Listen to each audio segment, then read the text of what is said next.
Hello, everyone, and welcome back to The Process, where we're going to be getting buckets for the November 23rd, 2016 NBA slate. My name is Stephen Porter. You can find me on Twitter at Stephen Porter Jr. We've got a massive 13-game slate today, so let's dive right in. Highest total on the board by a pretty good margin, about 13 points, is the Los Angeles Lakers at the Golden State Warriors. Total here is 229. The Warriors are 17.5-point favorites. We have some injury news in this game. Looks like D'Angelo Russell has already been ruled out, and Julius Randle is very questionable. Played last night, didn't look great. Calderon, not sure what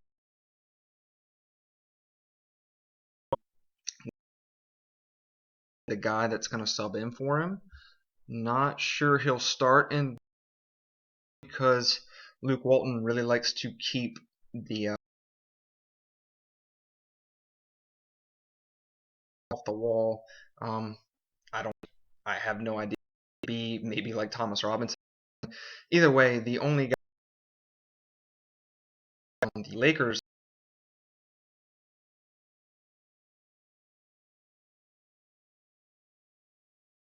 who's playing very well right now. 23 usage rate last night. Don't think I would cash him, but maybe a really under the radar.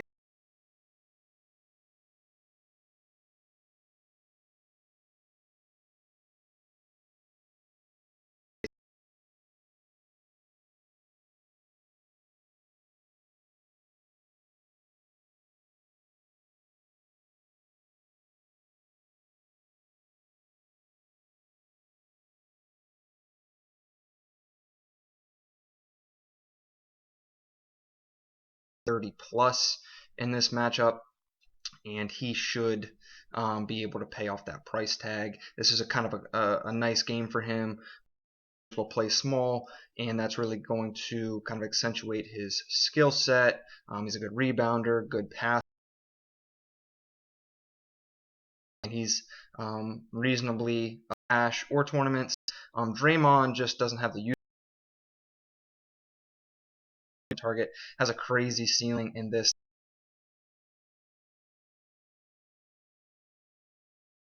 1.5, 1.6.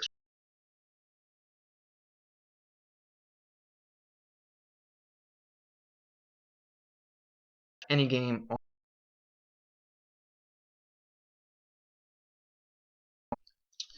All right, on to the next highest total. We've got Cavaliers. Cavs are 11.5-point favorites here. Total's 217. Kind of off this game in general, even though I really want to target Portland. Cleveland is right now, and Portland is not. I think Cleveland could make this a three-quarter game. They could be surprised at that at all. Tough to tell where the usage is going to come from. The LeBron are usually in the upper 20s. They kind of rotate with one of them being up around 30 and then the other two being down around 25.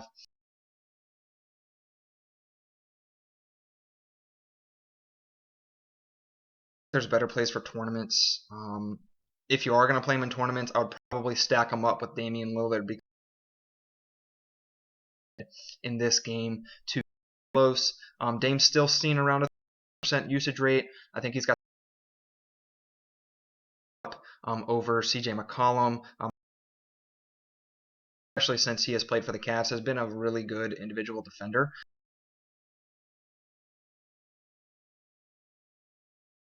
To CJ's usage. So if I'm looking to target any of the Cavs guys, I'm not sure who's going to start at the 4 for Portland today. Ed Davis has 25 minutes per game.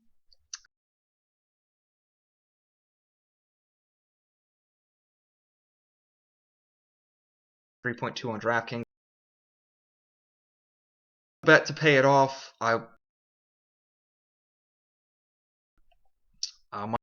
might start at the 4 with Kevin, but Stotts might like him as a bench. So this does start. I'm mildly interested in him. Don't think I want him in cash. I think there's better punts. Definitely an interesting tournament. The next game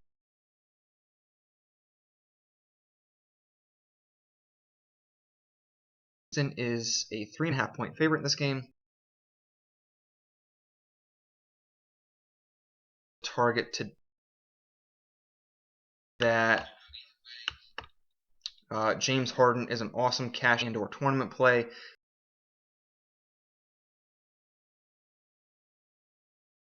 Harden absolutely torched the Raptors. They have nobody to check him. They've been pretty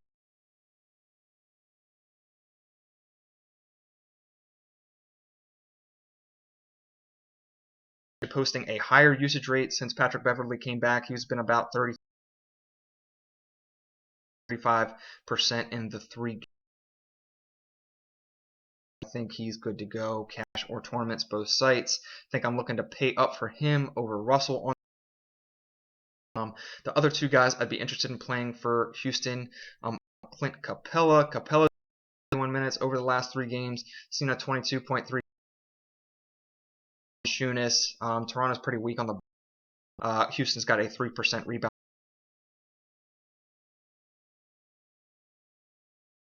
But he's still certainly a target. Eric Gordon, probably not going to play him in cash games. We'll probably. I don't think he's going to be owned at all after having a complete dud last game. Still seeing a 21% usage rate and 30 minutes off the bench with Beverley back in the lineup, so I think he's a reasonable target. Moving on to the Toronto side of the ball. Over the last 3 games, we've seen the usage pendulums kind of swing back towards Kyle Lowry. Lowry's gotten up into the upper 20s, about 28.4 over the last 3 games. DeMar DeRozan, who was up around 37 to 38 to start the year, has come down to about 31%. He's had tough matchups, so this is certainly a spot where he could be rebounding towards the mid to upper 30s in usage. I think he's an interesting tournament play in this game, especially if you want to stack up Harden and DeMar DeRozan. But if I'm looking to play one of them in cash, I think I'm going to go ahead and play Lowry just because with respect to his price and the production we've been seeing, I think he's a better bet. I'm not interested in anybody outside of those 2 guys from Toronto, DeMar DeRozan and Lowry on the slate. There's just too many other attractive plays in the same price points as all of the kind of fringe Toronto Raptors contributors. Next game on the slate, we've got Boston Celtics, 7.5-point road favorites at the Brooklyn Nets. Totals 215.5. I think this game is interesting. Could maybe go over the total here. Definitely a stackable game. I think both teams have been pretty bad defensively. Boston's trending up in the defensive category since they've got Jay Crowder and Al Horford back. Since those 2 guys have come back, Horford's playing 35 minutes a game, has a 22.8% usage rate. Not scared at all of Brook Lopez on the other side. Kind of mentioned last time that Horford's not a great rebounder, but neither is Brook Lopez. So Horford could definitely get you a double-double here. Should see some offensive success. Wouldn't be surprised to see him in the mid-30s again. Think he's an interesting cash and tournament play on Draftkings at 7.1K. Isaiah Thomas, still seeing mid-30s usage, played 34 minutes a game. Awesome matchup. I just hate playing him. I think there's probably better point per dollar plays at the point guard position on the slate, but he certainly has a ceiling in this game, so he's an interesting tournament target. If I'm playing anybody from cash on the Boston side, I want it to be Al Horford. Marcus Smart and Jay Crowder are seeing them. I'm just not going to play any of them, even though this is an awesome matchup with Brooklyn. So Horford and cash or tournaments. I think Isaiah Thomas is an interesting tournament play. Doubt he'll be highly owned, but definitely has a ceiling here. This is actually a pace up game for Boston too. Brooklyn is running at one of the fastest paces in the league, 104.5, which is 6 possessions per 48 minutes faster than Boston, and Brooklyn is giving up 108 defensive rating. Definitely expect to see some offensive success from all of the Celtics players. On the other side of the ball, I'm actually very interested in Brook Lopez in this matchup. His usage is hovering right around 30% for the year. Mentioned how Al Horford is not a good rebounder, neither is Brook. So Brook could find his way to a double-double here. Usually can't expect solid rebounding totals from him, but wouldn't be surprised to see him give you like maybe a ceiling of 30 and 10. In this game with a couple defensive statistics. He's blocked a bunch of shots and picked up a bunch of steals on the year. Think he's a cash viable target on the slate, but definitely somebody I'm really interested in tournaments. I think he's got a nice kind of 50 to 60 point DraftKings ceiling if everything goes well, just because of the individual matchup. Not scared at all of Horford in this game. Rondé Hollis Jefferson has had a 21.5% usage rate over the last 3, which is way up for him, but he's only playing 24 minutes. Definitely an interesting tournament target just in case he would get 30 plus minutes in this game, but I don't think you can trust him in cash. I think Trevor Booker is another interesting tournament target here just because we want to target Boston on the glass, and Trevor Booker could easily put up like a 14 and 14 game in, kind of maybe like 28 minutes at really low ownership. So I think he's definitely an interesting tournament target. If I want to play anybody from cash from Brooklyn, it's going to be Brook Lopez. Wouldn't even be scared to maybe play Brook Lopez and Trevor Booker in the same lineup. We saw it last time with Minnesota. The Jang and Karl Anthony Towns stack really would have paid off in tournaments, would have been way under owned, and they both crushed value. Wouldn't be surprised to see Brook Lopez and Trevor Booker do that same kind of thing here in this matchup. Moving on to the next game, we have the Oklahoma City Thunder traveling to visit the Sacramento Kings. Sacramento is 2-point favorites in a game with a total of 214. This total seems a little bit high for me. Even though Sacramento's been a really poor defensive team, they're worst in the league at 108.4 defensive rating. They play at a really slow pace, 96.2 points per possession, possessions per 48 minutes, which is 6 possessions slower than Oklahoma City. Tough for me to target any of the Oklahoma City guys. They're on a back-to-back. Russ is super expensive, has an awesome matchup though.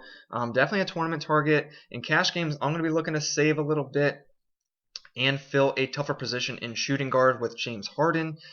I think Victor Oladipo and Steven Adams are definitely interesting tournament targets. Could see increased minutes in this game, especially with Adams having to be on the floor to kind of match the size of Boogie.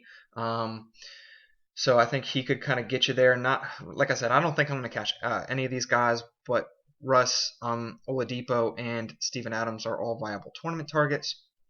On the other side of the ball, like we mentioned, this is going to be a pace-up game for the Sacramento Kings. Oklahoma City has definitely shown some chinks in the armor here defensively. They had started off as a really strong defensive team, but over the last handful of games, they're giving up closer to like 103, 104 points per 100 possessions.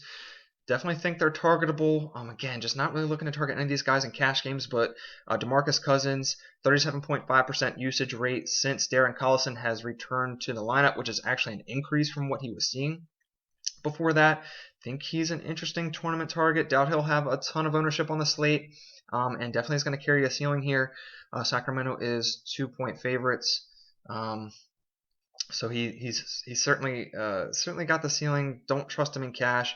Kind of the same thing for all the other usage guys on Sacramento's side of the ball. Rudy Gay has a ceiling.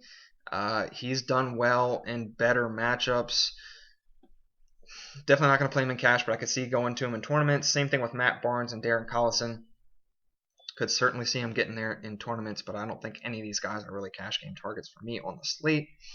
Moving on to the next game, we have A tie here. We'll start with the Phoenix Suns and Orlando Magic. The Suns are a 4.5 point underdog traveling to Orlando. The total's 210.5.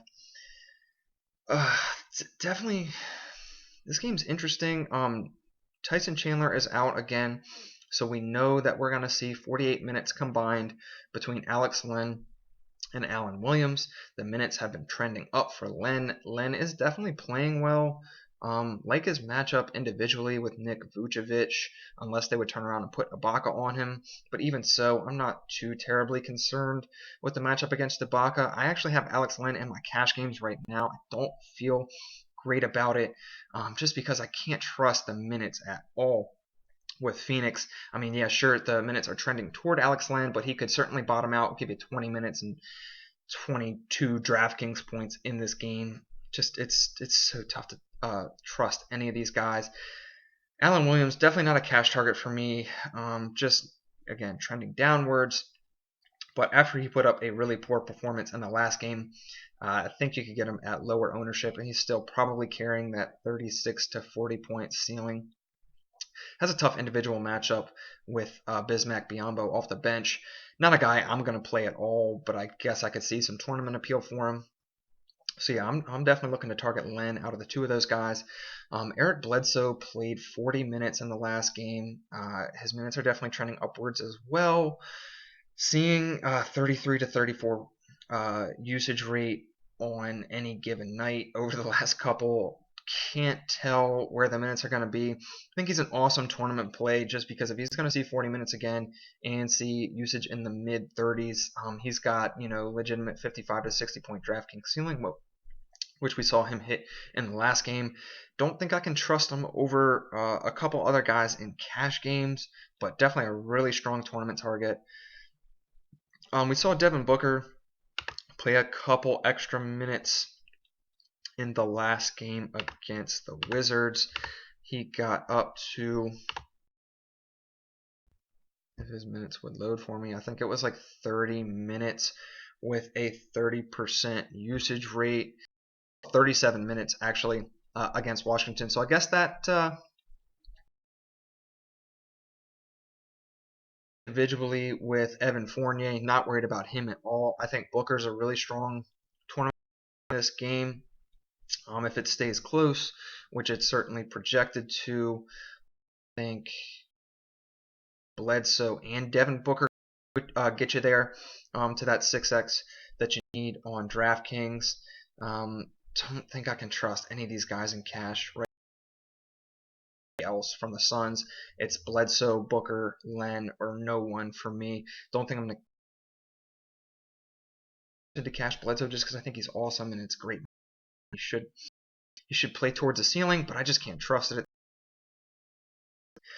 So wouldn't try to talk you off of him in cash or tournaments, but it's a crapshoot. Over onto the other side of the ball, also a crapshoot.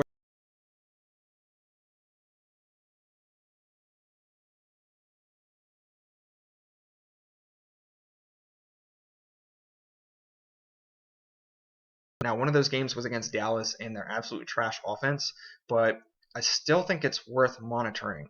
So this might not be as good of a matchup for Phoenix as it would seem. Orlando's also